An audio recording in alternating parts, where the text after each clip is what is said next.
Assalamualaikum warahmatullahi wabarakatuh.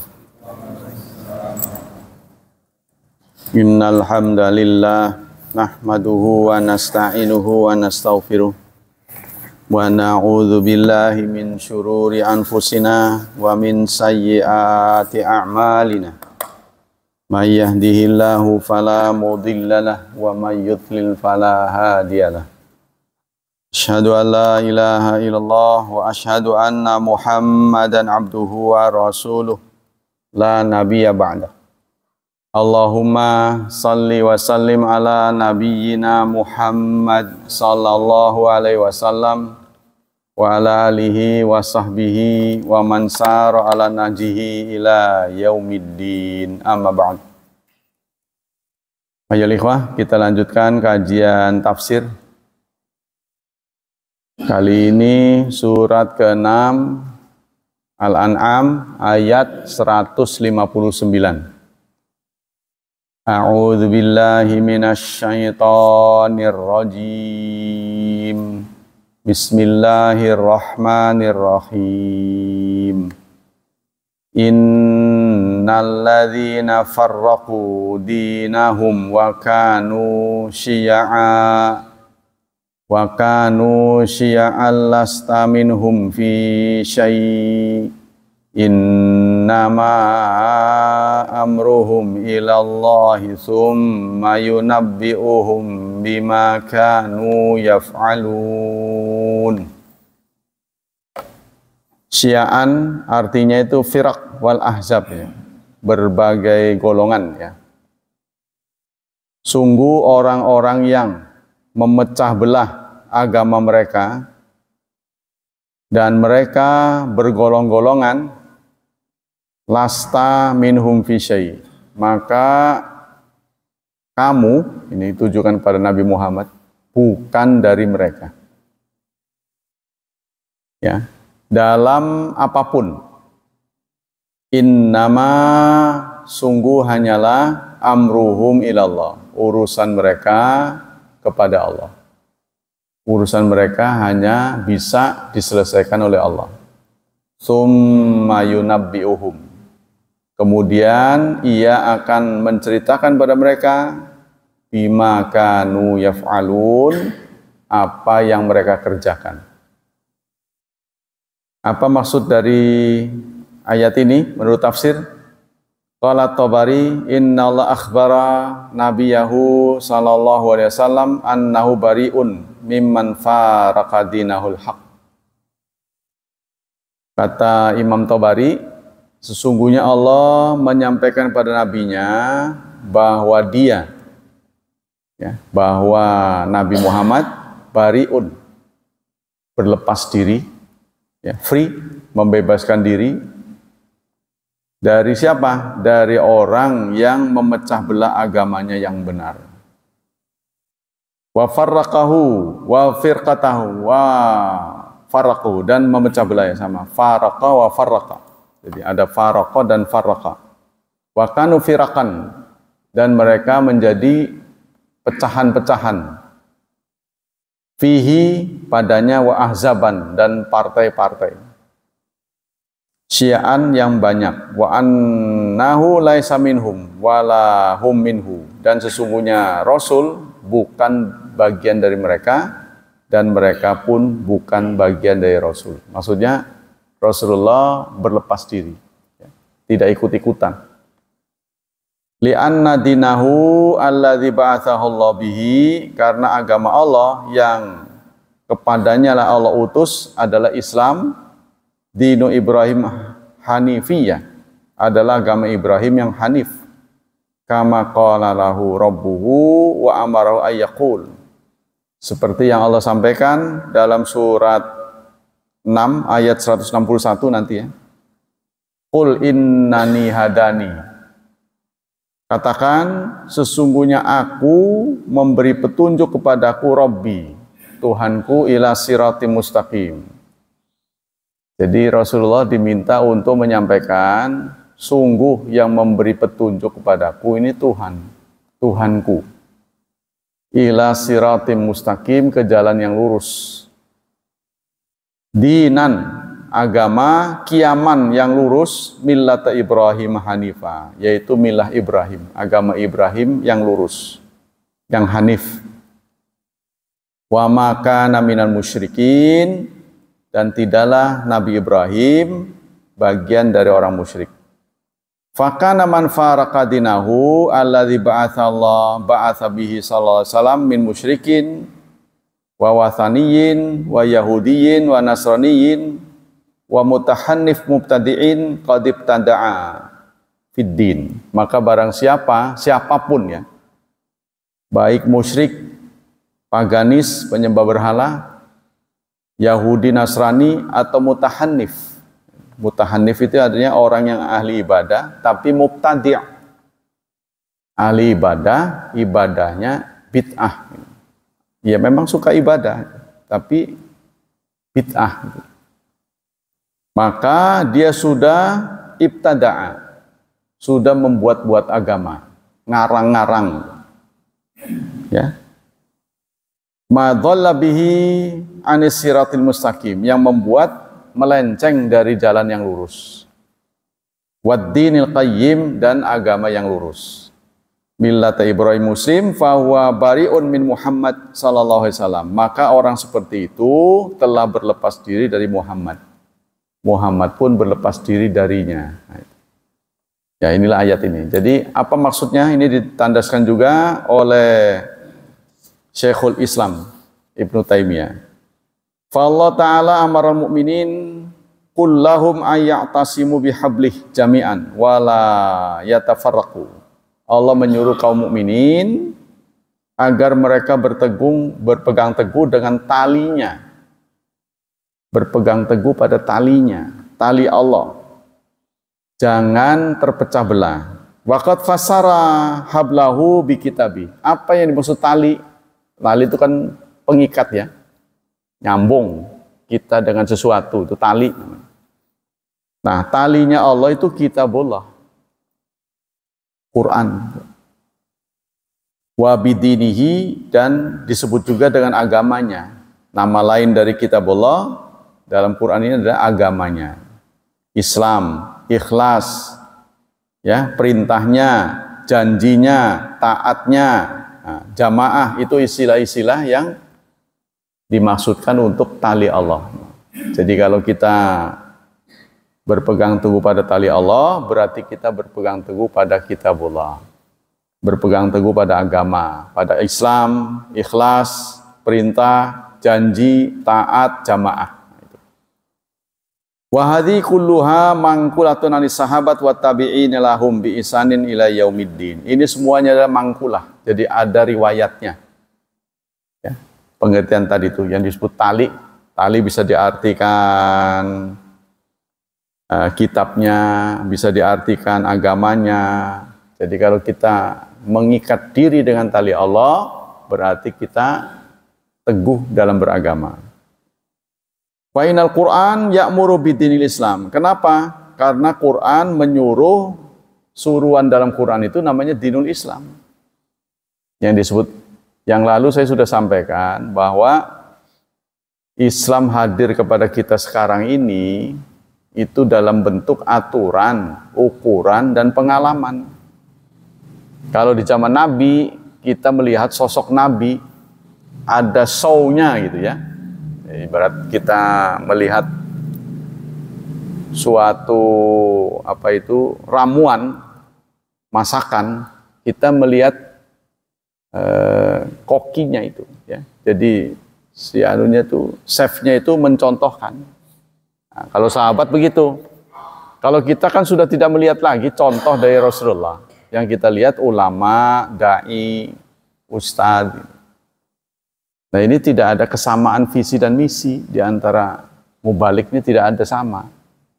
Ini yang membuat kita jadi tercerai-berai. Tidak ada kesamaan visi dan misi. Siapa yang punya otoritas untuk menyatakan dirinya benar tuh? Ya, dia menafsirkan ini, menafsirkan itu. Tuh ya. Maka katakanlah tafsir, nah, tafsir yang direkomendasikan oleh manhaj salafus salih itu tafsir Ibnu Katsir. Apa Anda mengira semua yang dalam Ibnu Katsir itu sahih? Tidak. Tidak sahih semuanya. Ya. Termasuk Yasin itu jantung Quran harus dibaca, itu ada dalam Ibnu Katsir. Tapi apa sahih apa enggak? Nah, ini menjadi pertanyaan. Sehingga dibuat lagi, tafsir lagi. Dibuatlah tafsir lagi. Yang menjadi tafsir resmi dari pemerintah Arab Saudi, itu namanya tafsir Muyassar. Kemudian ada tandingannya lagi, swasta. Ya. Jadi dari pihak swasta, kumpulan ulama-ulama, buat lagi tafsir yang ringkas, namanya Mukhtasar. Nah, dua tafsir inilah ya, yang bisa mewakili induknya tafsir. Kalau kita tapi di situ apa dijelaskan secara panjang lebar? Enggak juga, ringkas. Nah, itu. Maka dibuatlah tafsir lagi. Tafsir yang kita pegang ini semuanya merujuk kepada tafsir-tafsir klasik. Ya, ini kombinasi. Kombinasi ini dikumpulkan oleh beliau, Doktor siapa ini? Ustadz Doktor Abi Sahal Muhammad bin Abdurrahman Al-Maghrawi. Ya. Ini dia kumpulkan pendapat-pendapat dan hadis-hadis sahih. Jadi insya Allah ini pengalamannya banyak benar. Nah, ini dia mengutip ini. Satu, Tabari. Yang kedua, dia mengutip Syekhul Islam Ibnu Taimiyah. Jadi kita baca tafsir ini sudah disuguhkan banyak tafsir. Kalau Ibnu Katsir kan cuma satu aja Ibnu Katsir. Kalau ini enggak, Tabari. Tafsir paling lama, tafsir paling kuno itu Tabari. Tafsir Tabari ini, Tabari. Nah, kemudian Syekhul Islam dibawa ke masa tahun 700-an ya. Tahun berapa itu? 900-an ya. Ibnu Taimiyah. Wa fi Sahih Muslim, dan dalam Sahih Muslim dari Abi Hurairah diriwayatkan dari Nabi annaqal Rasulullah bersabda, innallaha yardha lakum salatan. Allah meridhoi 3 hal untukmu. Anta'buduhu wa la tusyriku bihi syai'an. 1, ibadati dia, jangan menyerikatkannya, jangan mempersekutukannya.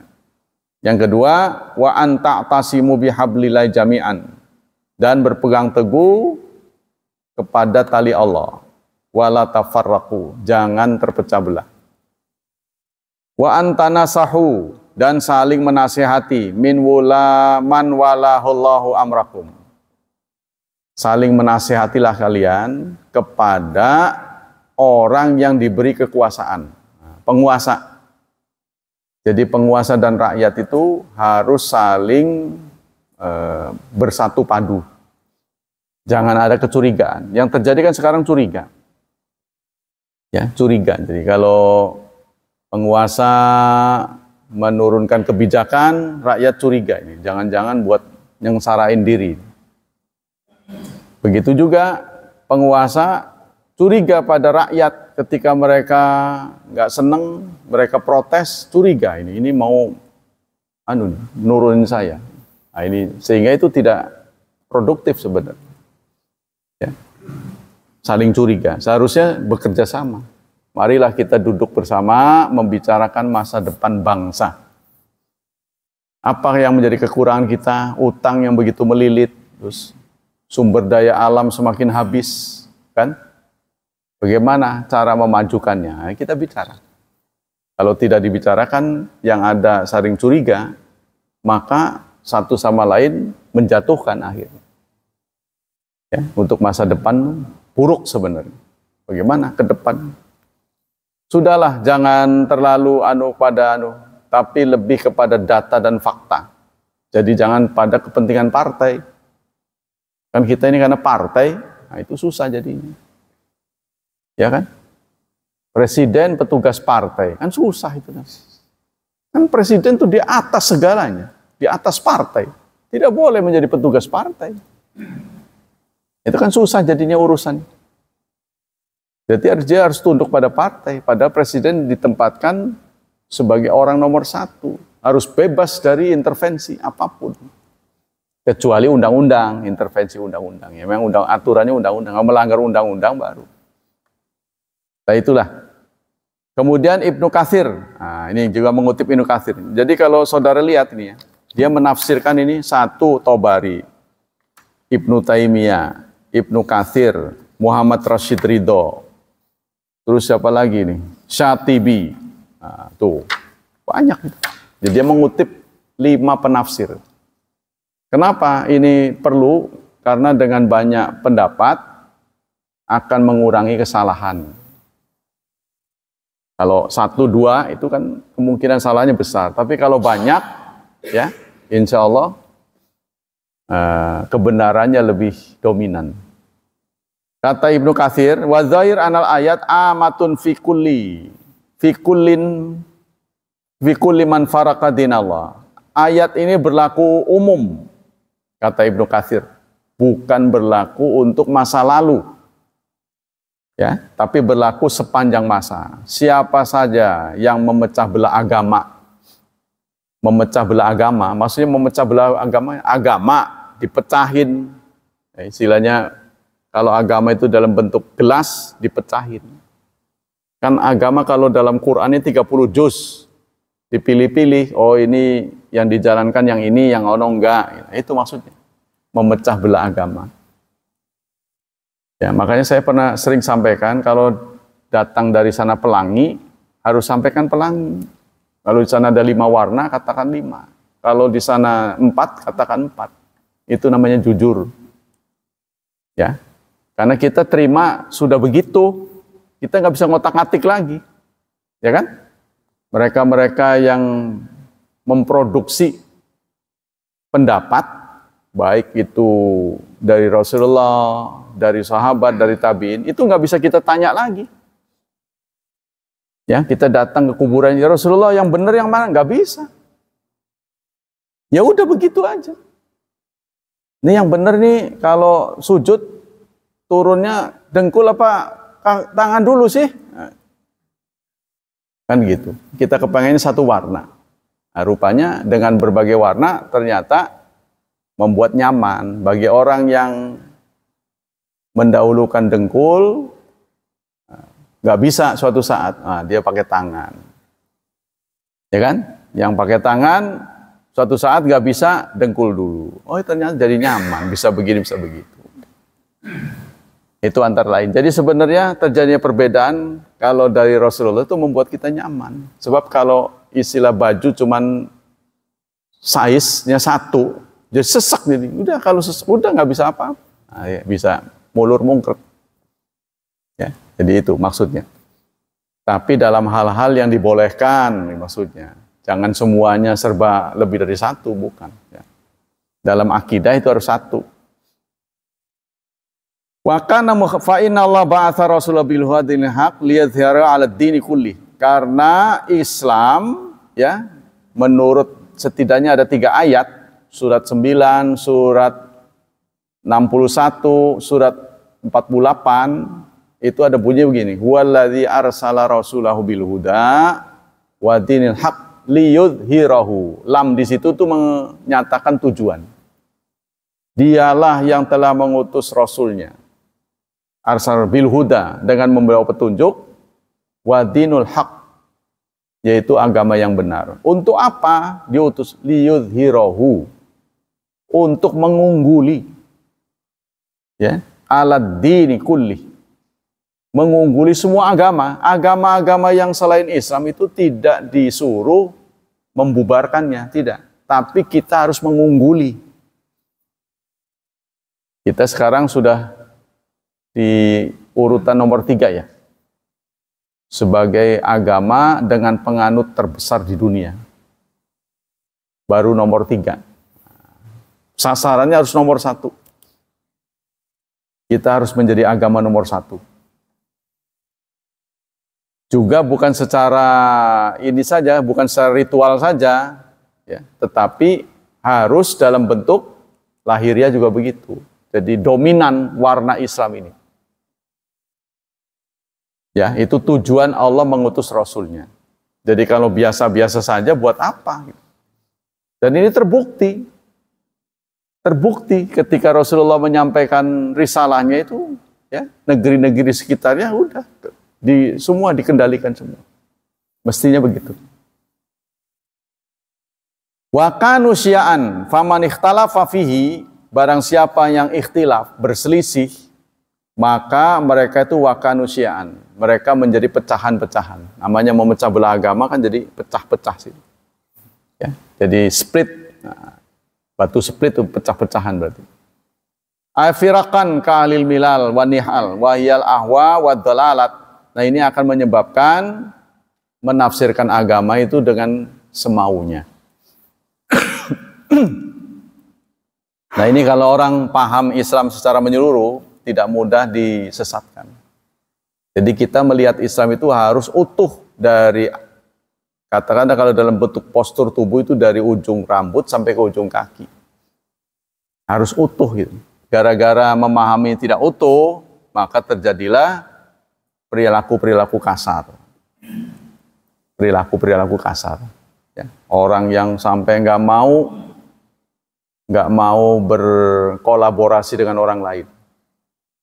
Sampai ada begitu, kelompok orang Islam itu yang nggak mau berkolaborasi dengan orang lain. Istrinya melahirkan pun ditangani sendiri. Ya nggak mau, karena orang-orang di luar itu kafir. Walaupun Muslim, si bidan segala itu. Ya kalau di Cilegon 90% ya. Nggak mau dia, kan kafir itu. Jadi sampai motong sendiri hari-harinya. Iya, sampai begitu. Ya. Ada orang yang semacam itu gitu. Nah, bayangkan saudara, kalau begitu. Ya, di kita juga dulu ada begitu. Melenceng. Alhamdulillah ya, Allah selamatkan. Belum sampai ada korban yang betul-betul final lah gitu ya. Memang mau mah iya itu. Mau menjadi korban. Tapi jumlahnya banyak gitu. Kalau di kota kan banyak yang sadar. Nah, kalau di kampung-kampung itu udah nggak tahu dah bagaimana. Kalau nggak ada orang yang ngerti, orang yang tandingan. Ya.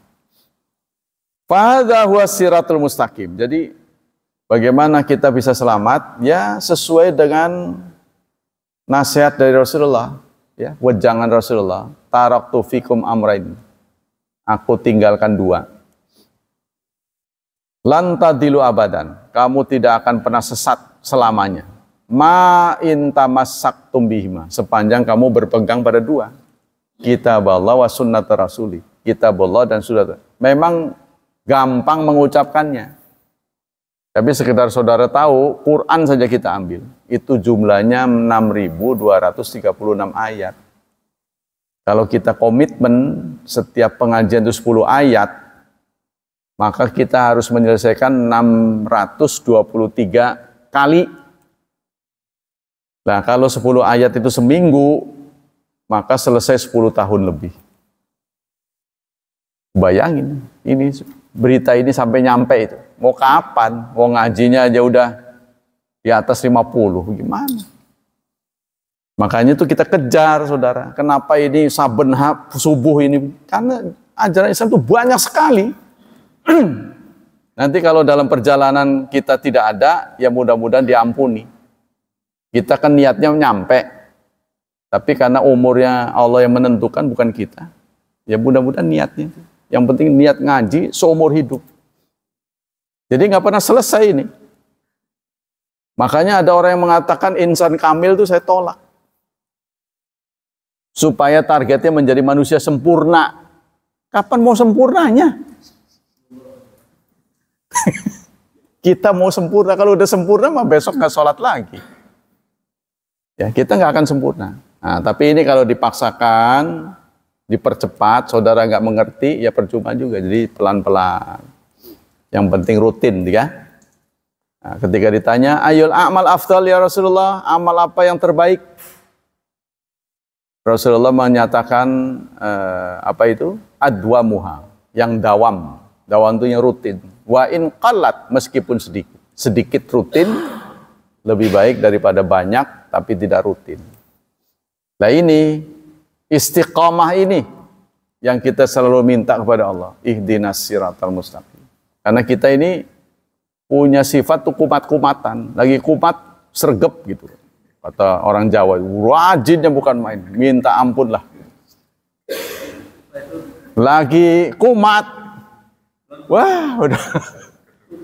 Ini mah semuanya. Bukan saudara, saya juga begitu. Sama. Tapi dengan kita ingat pada Allah, ingat. Nah, kita lanjutkan.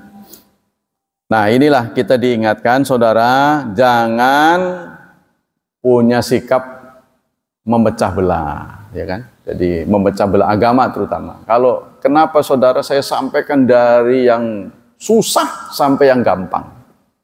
Tapi metode saya dalam menyampaikan agama ini yang murah meriah. Nah, itu. Kalau murah meriah yang sudah ditawarkan ini saudara nggak mau juga, wallahu a'lam bishawab. Ya kan? Ini sudah meriah-meriah, murah meriah. Boleh begini, boleh begitu. Nah, yang galak nggak boleh, harus begini. Nah, kalau ini yang murah saja sudah nggak mau, sudah tidak ada dalil lagi yang lebih rendah.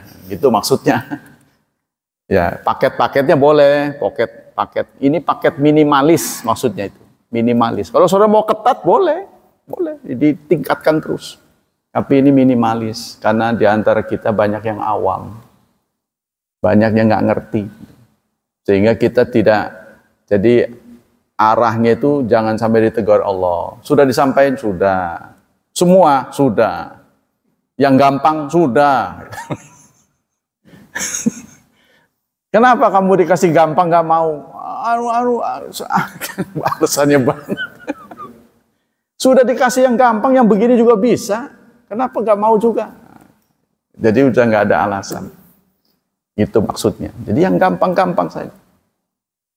Itu pesan dari Syekh Jabir. Syekh Jabir. Mudah dimengerti, mudah diamalkan, mudah masuk surga. Jadi 3M. Nah itu. Kalau orang yang dengar saya itu lemes. Tapi saudara nggak ngerti. Jumlah kita ini yang dihadapi sudah tua-tua. Ketemu di BPS 3 udah tua juga. Tiba-tiba sudah tua. Ya sudah, orang tua kan begitu. Pak Ustadz, saya sekarang BBM. Apa? Bolak-balik masjid. Bagus. Itulah. Allah menyatakan, innama amruhum ilallah. Kembali dalam hal ini Allah menyatakan kemerdekaan yang dimiliki manusia. Urusan mereka bukan urusanmu. Karena angel. Ada masalah-masalah yang dipersilihkan manusia, angel, mau diselesaikan tuh angel.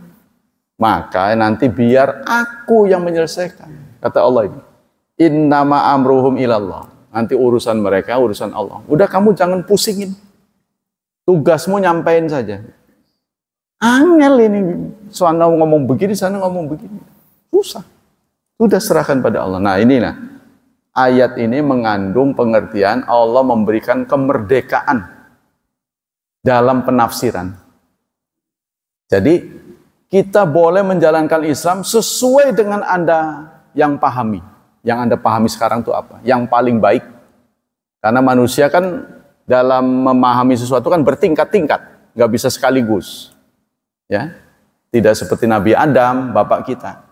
Nabi Adam kan dikasih ilmunya spontan tuh, instan, cek, nggak sekolah SD lagi, ya, langsung begitu jadi manusia Adam ditiup dari tanah ya, jadi langsung wa 'allama Adam asma kullaha, semuanya. Jadi langsung cek dapat gitu. Itu Nabi Adam. Kalau kita perlu sekolah. Berapa tahun tuh kita sekolah?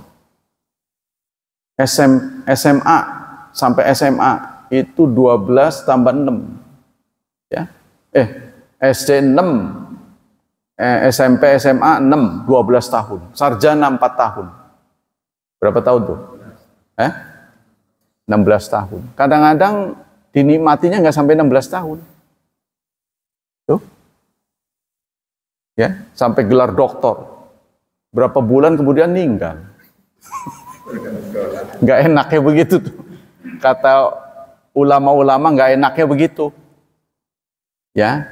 rumah udah punya, lunas malah, haji udah, mobil udah punya, anak buah banyak, suruh pulang. Udah enak-enak begitu suruh pulang. Kalau dulu kan serba sendiri, ya. Ada showcase di mall. Waduh, enak amat kue tart ntar kalau saya punya. Gitu kan? Dendam kan? Begitu udah punya, dokter bilang, "Pak, dikurangi manisnya, dikurangi gurihnya, kurangi anu." Jadi saya makan apa kalau begitu? Nah, begitulah hidup manusia. Ya, setelah kita punya, kita nggak boleh menikmatinya. Jadi sami mawon. Gitu kan? Nah, inilah kita harus ingat memang di dunia ini tidak abadi. Tidak kekal. Nah, itulah tafsir dari ayat ini. Jadi di akhir ucapan Rasyid Ridho ini, apa saja yang sering membuat orang melenceng, ini tuduhannya pada sufi. Nih, ahli-ahli sufi ini sering menafsirkan karep dewek gitu. Sehingga menceng. Ya, mereka mengingkari hadis-hadis. Mereka ngarang buku yang nggak sama dengan Rasulullah. Ngarang buku doa bertentangan dengan maksurat. Kan yang rekomendasi dari Rasulullah kan maksurat namanya. Tahu nggak maksurat? Ada yang belum tahu, jangan-jangan. Maksurat itu artinya recommended, doa-doa yang bersandarkan hadis. Nah, itu yang paling kuat. Tapi ketika orang memuliakan itu, kok malah dia ngarang sendiri, ngarang dewek itu bagaimana? Coba kamu baca sekian ribu, nanti kamu tenang. Nggak ada hadis. Ini yang membuat orang itu ketelimbang. Tapi penyambutannya luar biasa. Saya kira masuk ke situ pasti bayar. Kalau memang dia bisa menyelesaikan masalah, kenapa negaranya acak-acakan gitu? Kamu melayani apa dilayani? Datang ke sini. Nah, gitu. Ada yang begitu. Yang mengerikan, saudara, saya dapat bocoran tuh sampai mengaku Tuhan sudah menjelma pada diri saya. Saya bermimpi berjumpa dengan Rasulullah dan meminta saya harus begini-begini. Itu kan tidak boleh itu. Menurut manhaj salafus salih, mimpi kita itu tidak boleh dijadikan status hukum gitu. Rasulullah nyuruh saya bikin, nggak boleh itu.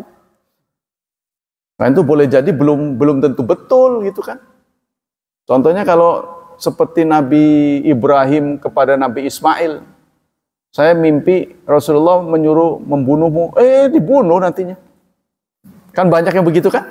Mimpi dijadikan kenyataan. Seperti yang terjadi di Dan Mogot tuh, Kalideres, satu keluarga bunuh diri. Katanya itulah syarat masuk surga. Jadi kita sudah mengingkari syariat, walaupun dia bukan muslim sih. Jadi dia ada dokumennya itu, syarat masuk surga itu nggak bisa selamat kecuali bunuh diri secara keluarga. Ini kan fatal. Nah, begitu juga beberapa orang yang melakukan ledakan-ledakan. Itu dikompori dengan itu. Pokoknya begitu dor mati itu akan langsung disambut oleh bidadari. Gitu dianggapannya. Langsung disambut nyawanya oleh bidadari. Dijemputlah singkat. Itu sehingga mereka itu meledakkan diri sendiri. Ya Allah, itu menambah buruk. Itu namanya mencuri start. Istilah gulet mah. Lagi tidur ditonjok si musuhnya itu. Ya semua orang juga bisa begitu. Itu tidak fair. Ya, menurut saya loh ya. Tak amat tidak fair. Ada lagi yang nyuruh-nyuruh begitu tapi nggak pernah jadi kenyataan. Nah itulah yang kemarin rame. Sehingga karena perbuatan ini yang masuk ke pesantren drop. Turun angka ini. Angka orang yang mendaftarkan ke pesantren itu karena itu ada. Ya, apa istilahnya yang dicontohkan oleh pesantren-pesantren yang besar tuh begitu. Nah ini yang menjadi drop. Atau memang ini setan yang bikin ya. Jadi kalau kita nggak ketemu orangnya, lebih baik kita tuduh setan, itu lebih aman. Ini setan penyebabnya. Yang membuat aura pesantren itu turun. Nah, mereka tidak mau daftar lagi, karena ini dicontohkan oleh pesantren-pesantren yang besar dan mengecewakan. Wallahu a'lam bishawab. Kita lanjutkan dengan hadis. Jadi hari Rabu ini Quran dan hadis kumpul. Ditandain dulu.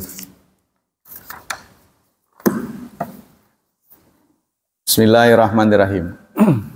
Babu khisalil fitrah. Bab urusan-urusan fitrah. Fitrah itu alamiah ya, asal kejadian. An Abi Hurairah, saya tidak menceritakan dia punya spesialisasi rawi ya.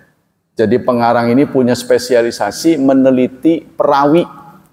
Jadi antara bicara hadis dengan perawi, lebih banyak perawi. Nah, kalau saudara disuguhkan perawi, mumet. Jadi menceritakan, ini diberitakan oleh A dari B, B dari C, C dari D. Si A ini tinggalnya di sini, tahun segini, terus cerita tentang A. Itu ini, kitab ini. Dari Nabi, Rasulullah bersabda, Al-fitratu khamsun. Fitrah itu ada 5. Al-khamsu minal fitrah, atau dalam redaksi lain, bukan fitrah itu 5, tapi 5 bagian dari fitrah. Apa saja yang 5 itu? Al-khitan. Pertama khitan. Yang kedua istihdad. Istihdad itu mencukur bulu ari. Tahu ari nggak? Ini di bawah perut, kelamin. Bahasa kita jembut. Ya, itu sunnah dicukur. Tapi para ahli kesehatan mengatakan jangan klimis. Kalau klimis itu membuat pori-porinya terbuka. Nanti banyak kuman. Jadi dikurangi saja gitu. Ya. Digunting lah singkatnya. Bukan diklimis, bukan. Wa taqlimul adfar, menggunting kuku. Ya, sunnah ya. Ini termasuk dari fitrah. Wa natful ibdi, mencabut. Nah, kalau tadi kan memangkas ya. Memangkas bulu kelamin kalau tadi. Kalau ini mencabut bulu ketiak. Jadi bukan dicabut sunnahnya. Bulu ketiak tuh. Sunnahnya dicabut. Wa qassus syarib, dan memangkas kumis. Hadis muttafaqun alaih. Ya. Istihdad di sini maknanya tadi ada istihdad itu mencukur bulu kelamin. Waktu sama istihdadan dinamai dengan istihdad karena diambil dari kata hadid. Hadid itu artinya pisau. Jadi maksudnya dipangkas. Kalau untuk bulu kelamin ini jangan dicabut, tapi dipangkas. Dari Ibnu Umar, dari Nabi, khaliful musyrikin.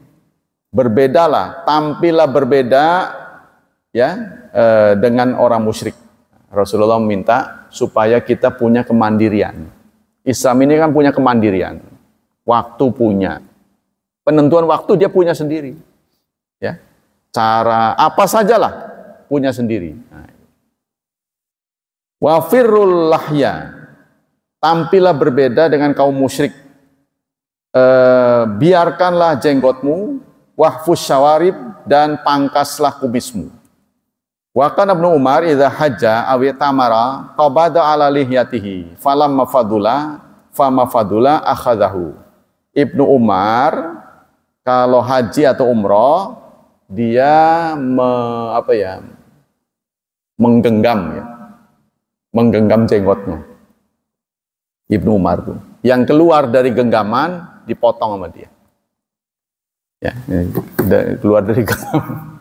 Jadi mana yang lebih dipotong. Itulah Ibnu Umar. Jadi merapikan tuh boleh merapikan ya. Wa kana Ibnu sudah ya. Dari Aisyah qala Rasulullah sallallahu alaihi wasallam, Rasulullah bersabda, ini bukan buku ini bukan menyatakan toharo ya, bukan cerita tentang khusus khusus bersuci bukan, tapi ini buku ini adalah buku yang menyampaikan hadis sebrayah itu. Semua hadis dibawa. Nah, cuma yang dia cari hasan dan sahih. Cuman kan nggak bisa terhindar. Sabda Rasulullah juga menyampaikan tentang bersuci. Nah itu maksudnya. Jadi dia bukan kitab fikih bukan, tapi hadis-hadis Rasulullah. Kembali saya sampaikan tentang fitrah ya. Menurut Aisyah, qala Rasulullah SAW, Rasulullah pernah dia dengar bersabda, asyrun minal fitrah, 10. Kalau tadi kan 5. Fitrah itu 10. Qassus syarib, pertama mencukur kumis, wa i'faulihya, membiarkan jenggot. 2 ya, siwak, sikat gigi. Sunahnya pakai kayu itu. Kayu siwak. Tapi kayu siwak yang dimaksud adalah siwak basah. Saya pernah mendapat penjelasan dari guru saya yang basah. Siwak yang selalu kita terima itu kering. Yang sunnah itu yang basah, sebab begitu dikletek dia ada cairannya, ada lendirnya. Lendirnya itulah yang berguna buat gusi. Sehingga kalau kita beli di sana, yang basah itu mahalan. Biasanya dia ditutup, dibungkus rapat gitu. Ya, di packingnya satu-satu. Itu ciri yang basah. Lebih mahal Pak ya? Selisihnya banyak nggak? Selisihnya banyak. Itu yang benar yang itu. Ya kayaknya siwak nggak bisa tumbuh di Indonesia ya. Kalau bisa, maksudnya masih seger gitu loh, baru dipetik gitu.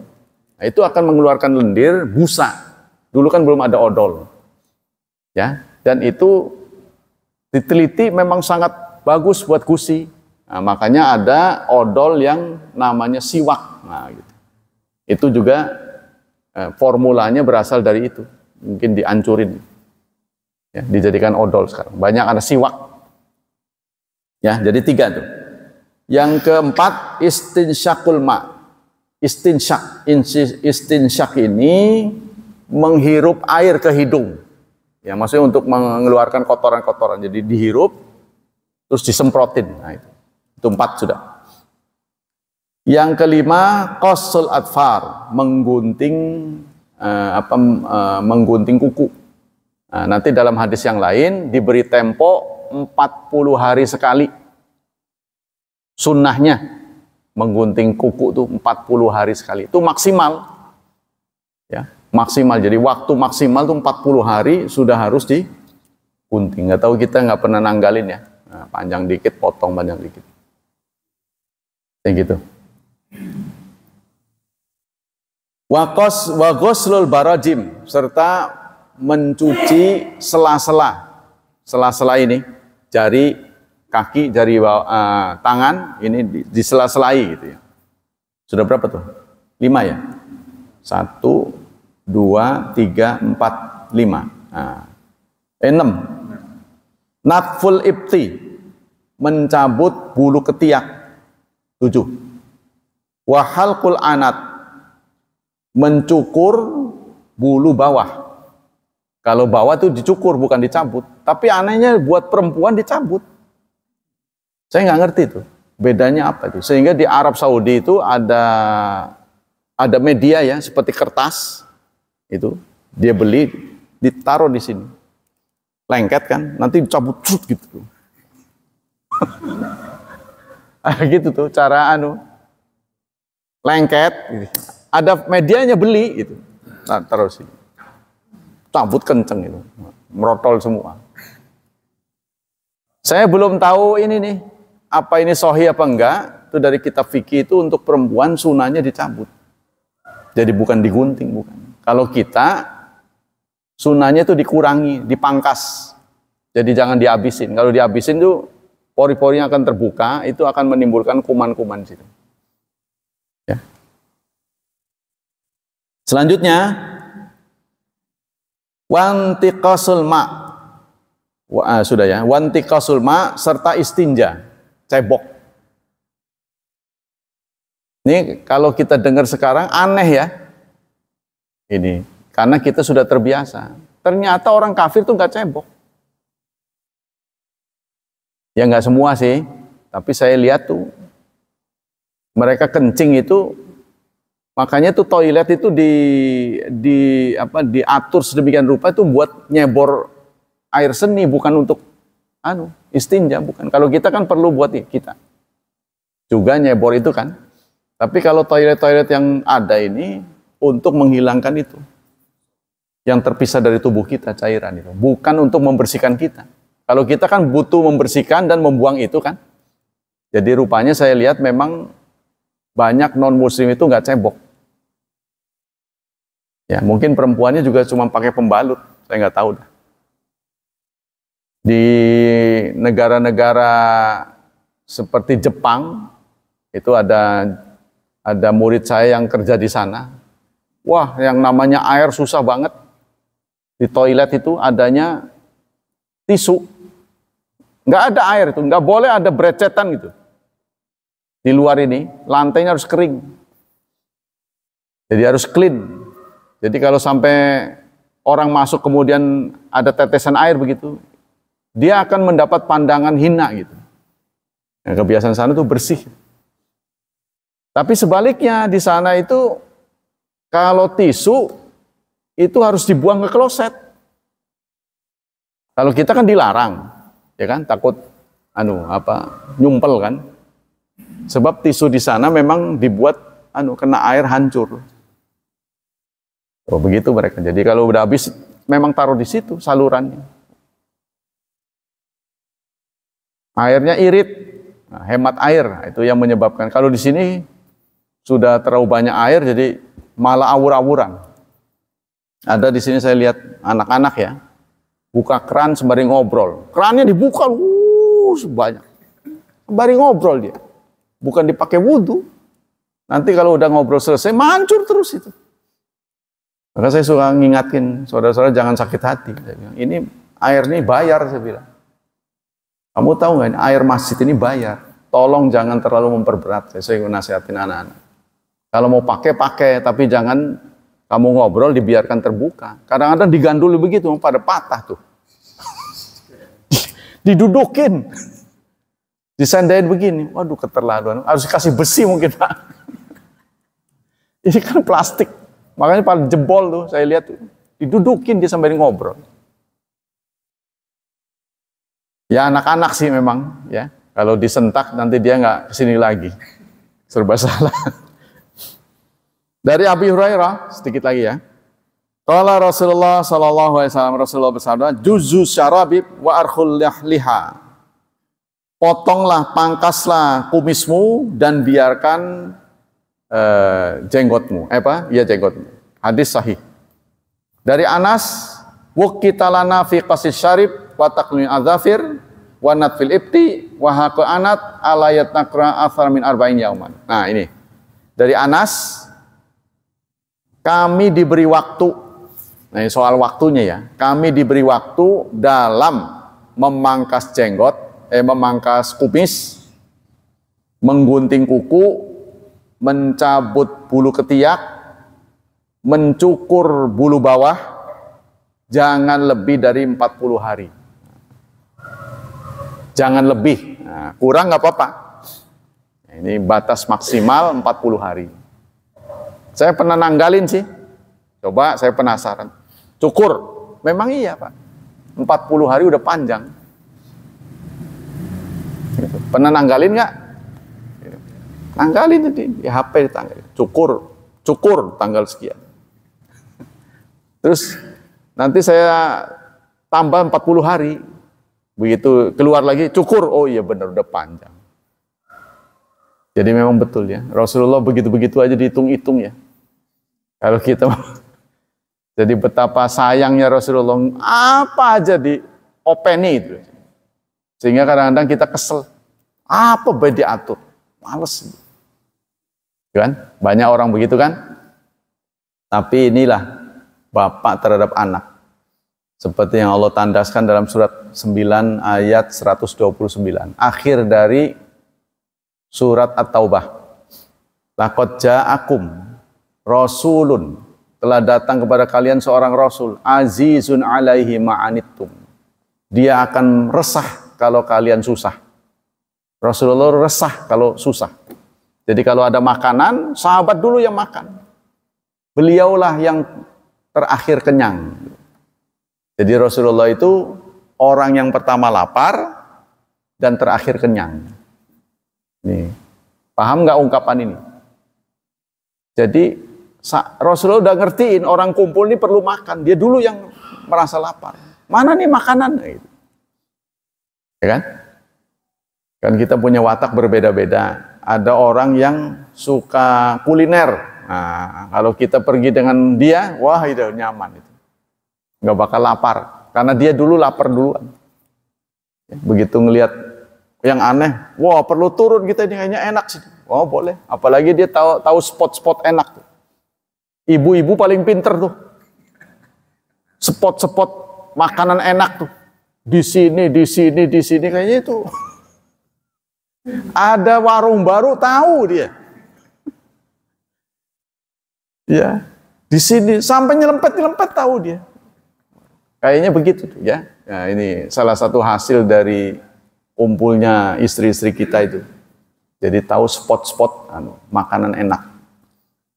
Terutama yang enak, yang murah tuh. Banyak. Ya, kita lanjutkan.